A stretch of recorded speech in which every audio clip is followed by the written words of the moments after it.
말씀 제목 따라해 보겠습니다. 혼의 쉼을 얻는 비결은? 여러분은 지금 하나님의 모든 말씀에 순종하는 것이 여러분의 기쁨과 행복이 되셨습니까?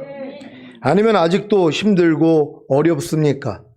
갓난아이가 냉장고 문을 여는 것은 불가능한 일입니다. 하지만 조금 성장하면 냉장고 문을 열고 더 성장하면 아주 손쉽게 냉장고 문을 여는 것과 같이 하나님의 모든 말씀에 순종하는 것도 잘 성장하기만 하면 쉬운 것입니다. 여기에 더해 하나님의 모든 말씀에 순종하는 것이 자신의 기쁨과 행복이 되는 것입니다. 왜 하나님의 모든 말씀에 순종하는 것이 자신의 기쁨과 행복이 되는 것입니까? 여러분은 여러분을 구원하여 영원한 생명을 주시기 위해 죽으시고 부활하시고 승천하셔서 만왕의 왕이 되신 주님이 여러분 안에 들어와 여러분과 하나가 된 사실을 믿습니까? 그러면 여러분 안에 들어와 여러분과 하나가 되신 주님을 보고 싶을 것이 아닙니까? 여러분이 어떻게 해야 여러분 안에 들어와 여러분과 하나가 되신 주님을 볼 수 있습니까? 주님이 나타나셔야 볼 것 아닙니까? 아니, 산모가 자신이 잉태한 아기를 보려면 해산의 수고를 해서 출산을 해야 보지 않겠습니까? 아무리 잉태를 했다고 해도 아기가 유산되거나 해산의 수고를 하지 않고 출산을 하지 않으면 잉태한 아기는 보지 못하는 것입니다. 마찬가지로 여러분 안에 들어와 이미 여러분과 하나가 되신 주님도 여러분의 해산의 수고를 통해 탄생하셔야 볼 수 있는 것입니다. 여러분은 여러분 안에 들어와 이미 여러분과 하나가 되신 주님을 보기를 원하십니까? 그러면 해산의 수고만 하시면 됩니다. 해산의 수고가 무엇입니까? 하나님의 모든 말씀에 순종하려는 노력입니다. 물론 이 노력도 하나님의 모든 말씀이 이미 예수와 임마누엘이 된 사실을 깨달은 후에야 가능합니다. 아니, 잉태도 되지 않았는데 어떻게 해산의 수고를 하겠습니까? 여러분은 하나님의 모든 말씀이 이미 예수와 임마누엘이 된 사실을 깨달았습니까? 그러면 하나님의 모든 말씀에 순종하려는 해산의 수고만 하시면 됩니다. 이 노력을 통해 결국에는 하나님의 모든 말씀에 순종함으로 여러분 안에 들어와 이미 여러분과 하나가 되신 주님을 보는 것입니다. 그러니 이 과정을 통해 주님을 보니 얼마나 기쁘고 행복하겠습니까? 이것이 바로 이 말씀의 성취입니다. 요한복음 14장 21절입니다. 시작. 나의 계명을 가지고 지키는 자라야 나를 사랑하는 자니 나를 사랑하는 자는 내 아버지께 사랑을 받을 것이요 나도 그를 사랑하여 그에게 나를 나타내리라. 아멘. 주님을 사랑하는 자가 누구입니까? 주님의 계명을 가지고 지키는 자입니다. 이런 자는 아버지 하나님께 사랑을 받고 주님도 그를 사랑하여 그에게 자신을 나타내시는 것입니다. 어떻게 해요? 주님의 계명을 지키는 것으로 말입니다. 이해가 되십니까? 여러분이 범사에 감사라는 주님의 계명을 가지고 지키려고 하면 아버지 하나님께 사랑을 받고 주님도 여러분을 사랑하여 여러분에게 자신을 나타내십니다. 어떻게 해요? 여러분이 범사에 감사하는 것으로 말입니다. 그러니 지금 여러분이 범사에 감사하고 계시다면 이미 아버지 하나님께 사랑을 받고 주님도 여러분을 사랑하여 여러분에게 자신을 나타낸 결과인 것입니다. 지금 여러분이 순종하는 하나님의 모든 말씀은 다 이미 아버지 하나님께 사랑을 받고 주님도 여러분을 사랑하여 여러분에게 자신을 나타낸 결과인 것입니다. 이해가 되십니까? 그러면 반대로 아직 순종하지 못하는 하나님의 모든 말씀은 무엇입니까?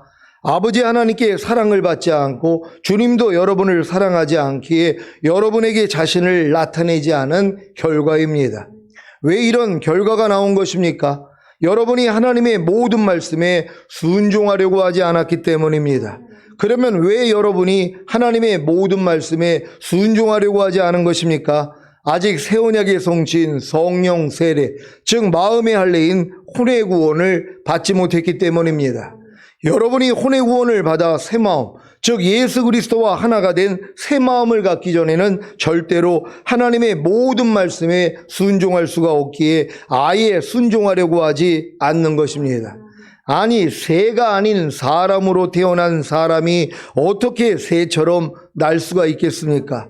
마찬가지로 주님이 아닌 사람으로 태어난 사람이 어떻게 주님처럼 하나님의 모든 말씀에 순종할 수 있겠습니까? 그래서 아무리 하나님의 모든 말씀에 순종하려고 해도 순종할 수가 없기에 아예 순종하려고 하지 않는 것입니다.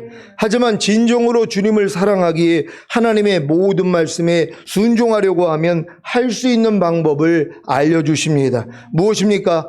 바로 새 언약에 송진 성령 세례, 즉 마음의 할례인 혼의 구원입니다. 혼의 구원을 받아 혼 안에 주님이 들어오시면 주님과 하나가 된 혼이 되기에 당연히 하나님의 모든 말씀에 순종할 수 있습니다. 그래서 이 말씀을 먼저 하신 것입니다. 요한복음 14장 16절로 20절입니다. 제가 먼저 읽습니다. 내가 아버지께 구하겠으니 그가 또 다른 보혜사를 너에게 주사 영원토록 너희와 함께 있게 하시리니 저는 진리의 영이라. 세상은 능히 저를 받지 못하나니 이는 저를 보지도 못하고 알지도 못함이라. 그러나 너희는 저를 아나니 저는 너희와 함께 거하심이요 또 너희 속에 계시겠음이라. 내가 너희를 고아와 같이 버려두지 아니하고 너희에게로 오리라. 조금 있으면 세상은 다시 나를 보지 못할 터이로되 너희는 나를 보리니 이는 내가 살았고 너희도 살겠음이라. 다 같이 그날에는 내가 아버지 안에 너희가 내 안에 내가 너희 안에 있는 것을 너희가 알리라. 아멘.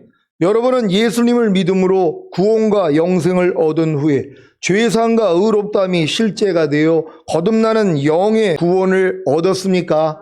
이것이 바로 다른 보혜사이신 성령님이, 즉 진리의 영이신 성령님이 여러분 안에 오셔서 이루신 사실입니다. 이때 거듭난 영 안에 성령님이 함께 거하시는데 여기서 더 성장하면 성령으로 세례를 받아 혼의 구원을 얻습니다.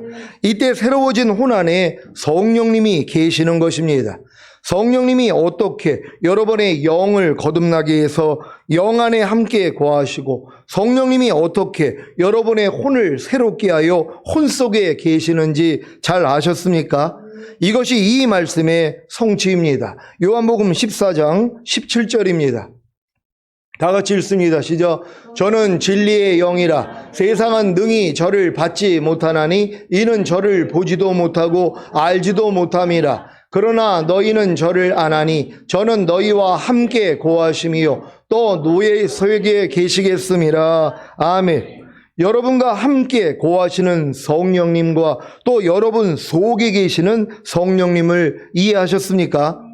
여러분과 함께 거하시는 성령님은 거듭난 영 안에 함께 거하시는 성령님이시고 또 여러분 속에 계시는 성령님은 성령 세례받은 혼 속에 계시는 성령님이십니다. 여러분이 여기까지 성장하면 이 말씀이 성취됩니다. 요한복음 14장 18절입니다. 다 같이 읽습니다. 시작. 내가 너희를 고아와 같이 버려두지 아니하고 너희에게로 오리라. 아멘. 여러분을 고아와 같이 버려두지 아니하고 여러분에게 오시는 분이 누구십니까? 바로 주님이십니다. 물론 거듭나는 영의 구원을 얻었을 때도 주님이 성령님과 함께 거듭난 영 안에 거하십니다.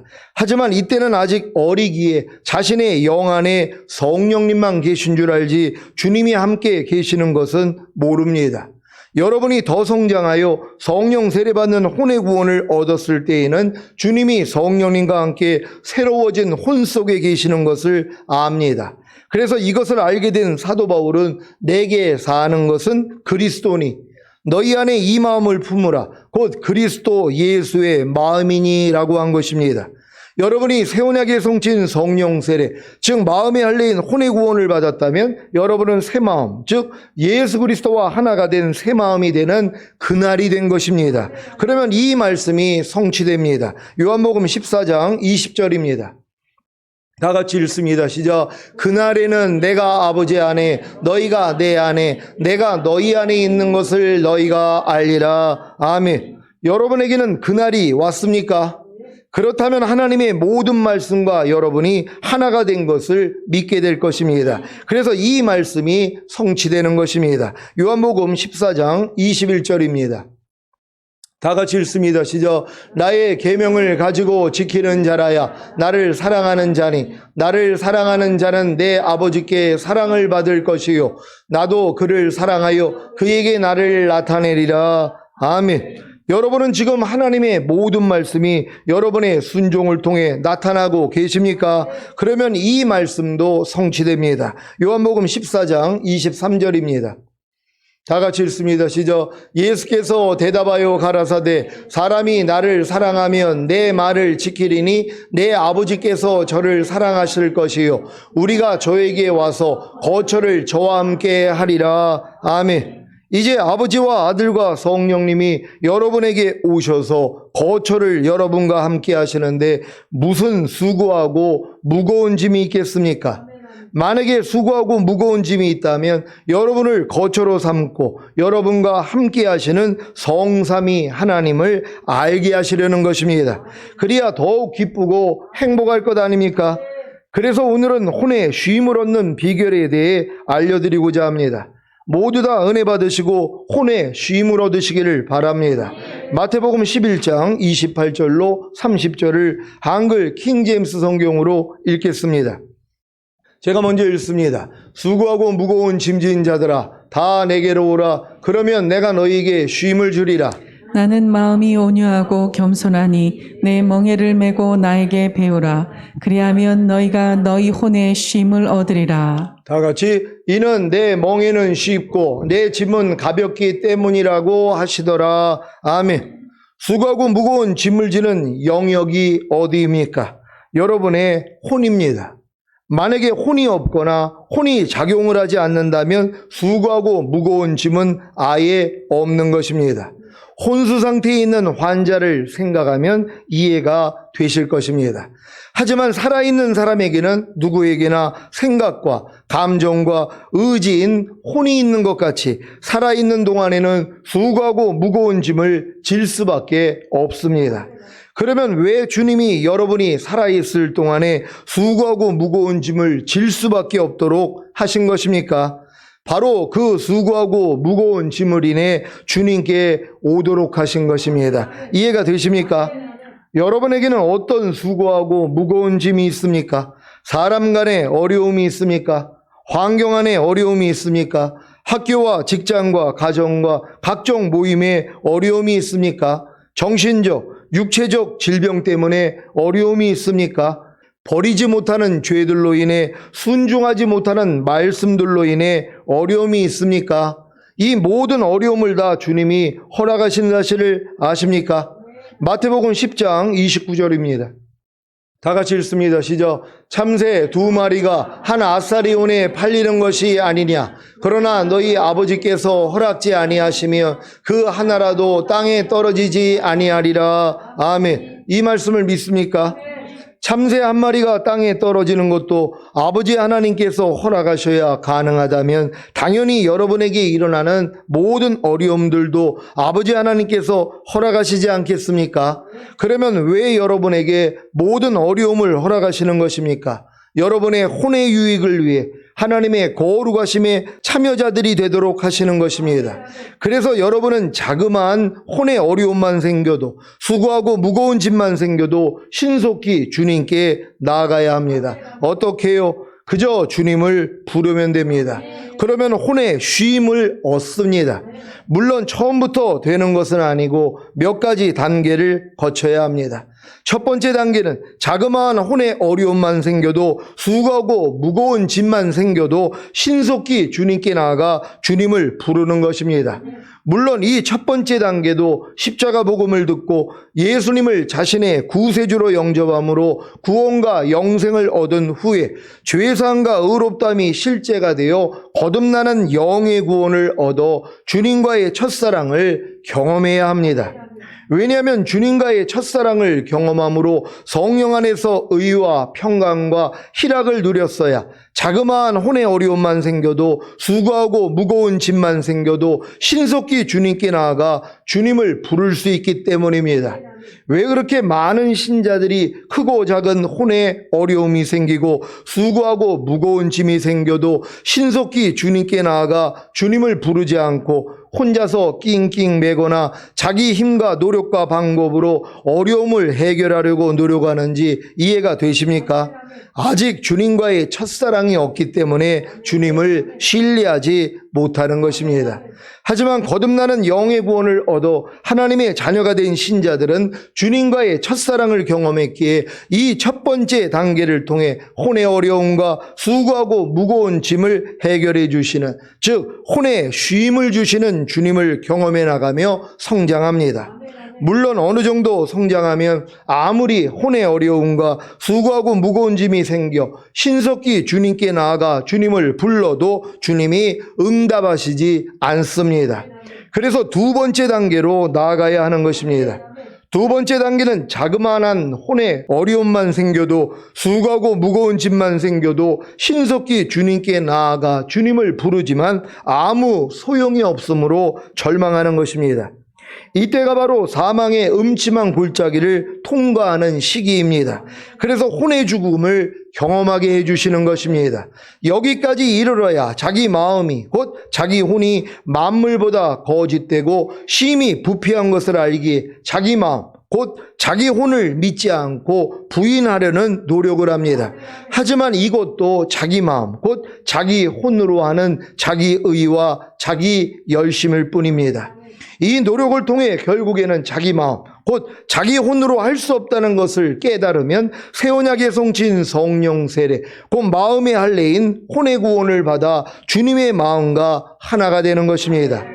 이때가 돼서야 온유하고 겸손한 주님의 마음과 하나가 되었기에 온유하고 겸손한 주님의 멍에를 메고 그저 주님께 배웁니다. 그래서 혼의 쉼을 얻는 것입니다. 이것이 세 번째 단계입니다. 세 번째 단계는 자그마한 혼의 어려움만 생겨도, 수고하고 무거운 짐만 생겨도 신속히 주님께 나아가 주님을 부름으로 주님께 배우는 것입니다. 주님을 부르는 목적이 뭐라고요? 혼의 어려움과 수고하고 무거운 짐을 해결하고자 부르는 것이 아니라 주님의 마음과 뜻을 배우기 위함입니다. 그래서 배운 주님의 마음과 뜻을 행함으로 혼의 쉼을 얻는 것입니다. 이와 같은 혼의 쉼을 얻는 것은 성령 안에서 의와 평강과 희락만을 누리는 것이 아니라 주님의 마음과 뜻을 배우고 배운 주님의 마음과 뜻을 행하는 것이기에 주님과 똑같이 살게 됩니다. 그래서 내게 사는 것은 그리스도니라는 고백이 나오는 것입니다. 여러분도 여러분의 혼의 어려움이 생겼을 때, 수고하고 무거운 짐이 생겼을 때 예전에 경험이 있단 말이에요. 왜? 하나님께 나아가서 주님께 맡겼더니 주님이 해결해 주는 이런 경험들이 있단 말이에요. 그러니까 무슨 일만 있으면 주님을 찾는단 말이에요. 근데 어느 순간부터는 뭐예요? 하나님이 응답을 안 해주신단 말이에요. 아니 예전에는 수고하고 무거운 짐을 통해 혼의 어려움을 통해서 주님을 찾게 만들어가지고 하나님이 다 해결해 줬는데 어느 때부터는 뭐예요? 문제를 해결해 주시지 않는다는 것이란 말이에요. 아니 분명히 예전에는 내 문제를 하나님께 아뢰면 하나님이 다 해결해 줬는데 왜 하나님은 내 문제를 해결하지 않지? 빨리 이 문제를 해결해 줘야지 내가 의와 평강과 희락을 누릴 텐데 근데 하나님은 응답이 없다는 것이에요. 왜요? 이 문제를 통하여서 여러분 마음에 할례를 시켜주기를 원하는 것이란 말이에요. 결국 여러분의 마음을 주님의 마음으로 바꿔주신단 말이에요. 그 주님의 마음이 뭐예요? 온유하고 겸손한 마음이란 말이에요. 이 마음이 돼야지 문제가 생기면 뭐예요? 이제는 그 문제를 해결해 달라고 주님을 찾는 게 아니에요. 하나님 참새 한 마리도 허락 없이는 떨어뜨림이 없다고 그랬는데 왜 나에게 이런 일을 허락하셨습니까? 하나님 내가 또 어떤 것을 배우기를 원합니까? 이 마음이 되는 것이에요. 그러니까 다윗이 고난당한 것이 내게 유익이라 내가 이 고난을 통하여 하나님의 율례를 배우게 되었나이다. 내가 고난당하기 전에는 그릇 행하였다니 고난을 당한 후에 하나님의 계명을 지키나이다. 이 마음이 되는 것이란 말이에요. 그러니까 결국 하나님이 여러분들의 마음을 할례시켜진 다음에 수고하고 무거운 짐들이 생기게 하는 이유가 뭐냔 말이에요. 주님의 마음을 알아나가기를 원한다는 것이란 말이에요. 영생은 유일하신 참 하나님과 그의 보내신 자 예수 그리스도를 아는 것이라 그랬잖아요. 예수 그리스도를 경험해 나가는 것이란 말이에요. 어떤 예수를 경험합니까? 주님의 마음을 알아나가는 것이란 말이에요. 그러니까 여러분들은 지금 여러분의 마음을 불편하게 만드는 모든 일을 통해서 물어보게 해야 돼요. 하나님 왜 이런 일을 허락하셨어요? 내 영혼의 유익을 위해 하나님의 거룩하심에 참여케 하기 위해서 허락한 일이라는 걸 내가 압니다. 근데 하나님 내가 어떤 당신의 마음을 배우기를 원합니까? 그러면 주님이 자기의 마음을 알려주시는 것이란 말이에요. 그래서 아비들의 믿음이 근본된 아비의 마음을 안다는 것이란 말이에요. 하나님의 근본된 마음을 이해하기를 시작하는 것이란 말이에요. 그래서 여러분들이 뭐예요? 철들게 만드시는 거예요. 장성한 자가 되게 만들기 위해서 혼의 어려움과 수고하고 무거운 짐을 허락한다는 사실을 믿는 여러분 되시기를 바랍니다. 요한일서 2장 6절을 새 번역으로 읽겠습니다. 다 같이 읽습니다. 시작. 하나님 안에 있다고 하는 사람은 자기도 그리스도께서 사신 것과 같이 마땅히 그렇게 살아가야 합니다. 아멘. 여러분도 주님 안에 있습니까? 그러면 주님이 살았던 것 같이 마땅히 그와 같이 살아야 된단 말이에요. 주님은 어떻게 사셨어요? 나는 아무것도 스스로 하지 않는다. 아버지께서 보여주시고 들려주신 대로만 행한다는 것이에요. 왜? 주님은 자기의 머리가 하나님이라는 걸 알았단 말이에요. 머리로부터 마음과 생각이 나오는 것이에요. 그러니까 더 이상 내 마음과 원하는 대로 사는 게 아니란 말이에요. 아버지께서 보여주시고 들려주신 대로 사는 것이란 말이에요. 여러분이 주님의 마음과 하나가 됐을 때 여러분도 이와 같이 사는 것이에요. 왜? 여러분의 머리가 그리스도이시기 때문이란 말이에요. 그분의 마음과 생각으로 살아야 돼요. 그러려면 뭐예요? 배워야 될 거 아니에요. 물어보기를 해야 된단 말이에요. 범사의 나를 인정하라. 그래야만 내가 네 길을 지도해 주리라. 그러니까 자그마한 일, 여러분이 이 범사라는 것은 자그마한 일까지도 범사라는 것이란 말이에요. 여러분의 마음을 조금이라도 불편하게 만드는 이러한 모든 일들이요. 수고하고 무거운 짐들, 여러분의 혼의 어려움들, 여러분의 생각과 감정과 의지를 불편하게 만드는 모든 요소란 말이에요. 그때마다 뭐예요? 주님을 부르기를 원하는 것이란 말이에요. 어떤 마음으로요? 주님, 왜 이런 일을 허락하셨어요? 내가 어떤 주님의 마음을 배우기를 원합니까? 물어보게 하면 주님이 너 이때 기뻐해야지 알려주신단 말이에요. 너 이때 감사해야지. 네가 원망과 시비가 없어야 되잖니? 알려주신단 말이에요. 이 마음을 배워가지고 순종하는 것이란 말이에요. 그래야 여러분의 마음에 이제 쉼을 얻게 된다는 걸 믿는 여러분 되시기를 바랍니다. 배운 주님의 마음과 뜻이 새로운 짐인 것을 아십니까? 그런데 이 짐은 이미 온유하고 겸손한 주님의 마음과 하나가 되었기 때문에 지기가 쉽습니다. 그래서 주님이 내 짐은 가볍다고 하신 것입니다. 항상 기뻐하라는 주님의 짐이 가볍습니까? 쉬지 말고 기도하라는 주님의 짐이 가볍습니까? 범사에 감사라는 주님의 짐이 가볍습니까? 마음으로 오는 죄를 이기라는 주님의 짐이 가볍습니까? 몸으로 오는 죄를 이기라는 주님의 짐이 가볍습니까? 지금 제게는 주님이 하신 모든 말씀이 바로 주님의 짐입니다. 주님은 제 혼의 어려움과 수고하고 무거운 짐을 통해 주님을 부르게 하고 주님께 배우게 하심으로 주님의 짐을 지게 하시는데 이 주님의 짐이 너무 가벼운 것입니다. 왜 그런지 아십니까?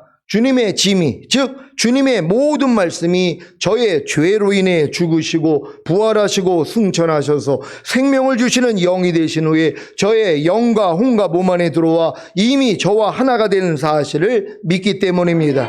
그래서 주님의 짐을 지는 것이, 즉 하나님의 모든 말씀에 순종하는 것이 너무 기쁘고 행복한 것입니다. 주님이 공중으로 강림하실 때 이렇게 하나님의 모든 말씀에 순종하는 것이 자신의 기쁨과 행복이 되어 있는 주님의 신부들을 휴거되게 하실 것입니다. 그래야 7년 어린 양의 혼인잔치 후에 이 땅에 내려와 천년왕국에서 자기 일을 그치고 쉬는 안식을 누릴 수 있기 때문입니다. 여러분도 주님이 공중으로 강림하실 때 휴거되고 7년 어린 양의 혼인잔치 후에 이 땅에 주님과 함께 내려와 천년왕국에서 자기 일을 그치고 쉬는 안식을 누리기를 원하십니까? 그렇다면 반드시 하나님의 모든 말씀에 순종하는 것이 자신의 기쁨과 행복이 되어 있어야 하는 것입니다. 그렇지 않으면 안식할 때인 천년왕국에 들어가지 못합니다. 왜 안식할 때인 천년왕국에 들어가지 못하는 것입니까? 하나님의 모든 말씀에 순종하는 것이 자신의 기쁨과 행복이 되어 있지 못하기에 하나님의 모든 말씀에 순종치 않기 때문입니다.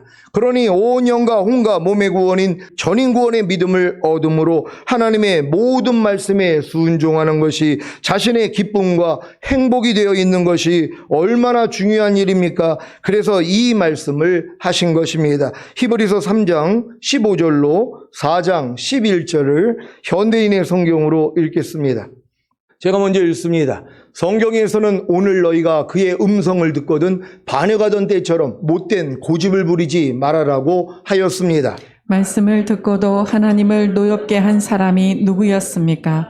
모세를 따라 이집트에서 나온 모든 사람들이 아니었습니까? 또 하나님께서 40년 동안 누구에게 노하셨습니까? 죄를 짓고 광야에서 쓰러져 죽은 사람들이 아니었습니까? 그리고 하나님께서 안식처가 될 약속의 땅에 들어가지 못할 것이라고 누구에게 엄숙한 선언을 하셨습니까? 이것은 불순종한 사람들에게 하신 말씀이 아니었습니까? 그래서 우리는 그들이 믿지 않았기 때문에 약속의 땅에 들어가지 못한 것을 알 수 있습니다. 그러므로 하나님의 안식처에 들어갈 약속은 아직도 효력이 있습니다. 여러분 가운데 아무도 그곳에 들어갈 기회를 놓치지 않도록 조심하십시오. 우리도 그들과 마찬가지로 기쁜 소식을 전해 들었습니다. 그러나 그들이 들은 말씀이 자기들에게 유익이 되지 못했던 것은 그 말씀을 믿음으로 받아들이지 않았기 때문입니다. 이제 믿는 우리는 그 안식처에 들어갑니다. 이것은 하나님이 말씀하신 것과 같습니다. 그래서 내가 분노하여 그들은 안식처가 될 약속의 땅에 들어오지 못할 것이다 라고 선언하였다. 그러나 이 일은 세상을 창조할 때부터 이미 이루어졌습니다. 일곱째 날에 대하여는 성경에 하나님은 모든 일을 마치시고 일곱째 날에 쉬셨다라고 쓰여 있습니다. 그리고 다시 그들은 안식처가 될 약속의 땅에 들어오지 못할 것이다 라고 하였습니다. 그렇다면 그 안식처에 들어갈 사람들이 아직 남아 있습니다. 먼저 기쁜 소식을 들은 이스라엘 사람들은 불순종했기 때문에 그곳에 들어가지 못했습니다. 그러므로 하나님은 오랜 후에 오늘이라는 어느 한 날을 정하시고 다윗을 통해 전에 말씀하신 대로 이렇게 말씀하셨습니다. 오늘 너희가 그의 음성을 듣거든 못된 고집을 부리지 말아라. 만일 여호수아가 그들에게 진정한 안식을 주었더라면 하나님은 후에 다른 날을 말씀하시지 않았을 것입니다. 그러므로 안식할 때가 하나님의 백성에게 아직 남아 있습니다. 하나님의 안식에 들어간 사람은 하나님이 일을 마치고 쉬신 것처럼 자기 일을 쉽니다. 그러므로 우리는 불순종하다가 멸망한 사람들처럼 되지 말고 저 안식처에 들어가도록 힘씁시다. 아멘. 여러분은 이제 수고하고 무거운 짐을 통해 주님께 나아가 주님께 배우기만 하면 저 안식처로 들어갈 수 있습니다. 그러니 주님이 수고하고 무거운 짐을 여러분에게 허락하시는 것이 얼마나 기쁘고 행복한 일입니까? 여러분도 그렇게 생각하십니까? 여러분은 앞으로 혼의 어려움만 생겨도 조그만 수고하고 무거운 짐이 생겨도 기뻐하셔야 된단 말이에요. 행복하셔야 된단 말이에요. 왜? 이 일을 통하여 주님을 의뢰함으로 주님의 마음을 배우고 주님의 뜻대로 행하는 자가 돼야지 결국 주님 오실 때 휴거될 거 아니에요. 그러니까 휴거되게 만들기 위해서 여러분에게 혼의 어려움과 수고하고 무거운 짐을 허락하시는 것이란 말이에요. 그러니까 여러분의 마음이 조금이라도 상한다면 여러분 마음 안에 평강이 깨지고 여러분 안에 희락이 깨지는 순간 주의 이름만 부르면 되는 것이란 말이에요. 그럴 때 우리가 주님으로부터 배워서 결국 주님의 뜻을 행할 수 있다는 걸 믿는 여러분 되시기를 바랍니다. 오늘 선포된 말씀을 통해 온 영과 혼과 몸의 구원인 전인구원의 믿음을 얻고 하나님의 모든 말씀에 순종하는 것이 자신의 기쁨과 행복이 되시기를 예수 그리스도의 이름으로 축원합니다. 기도하겠습니다. 오늘 선포된 말씀을 통하여 혼의 쉼을 얻는 비결에 대해서 말씀드렸습니다. 여러분의 믿음의 여정 가운데서 혼의 쉼을 얻는 여러 가지 방법들을 아셨을 것이란 말이에요. 하지만 맨 마지막에는 뭡니까? 주님의 마음을 알게 하기 위해서 여러분에게 혼의 어려움과 수고하고 무거운 짐을 주시는 것이에요. 그래서 주님의 마음을 배우기 전까지는 여러분 마음에 평강을 안 주신단 말이에요. 그래서 하나님의 마음을 배우고 배운 마음에 순종할 때만이 여러분에게 쉼을 얻는 것이란 말이에요. 이렇게 쉼을 얻다가 주님 얼굴 뵙기를 원합니다. 주여 한번 외쳐 기도합니다.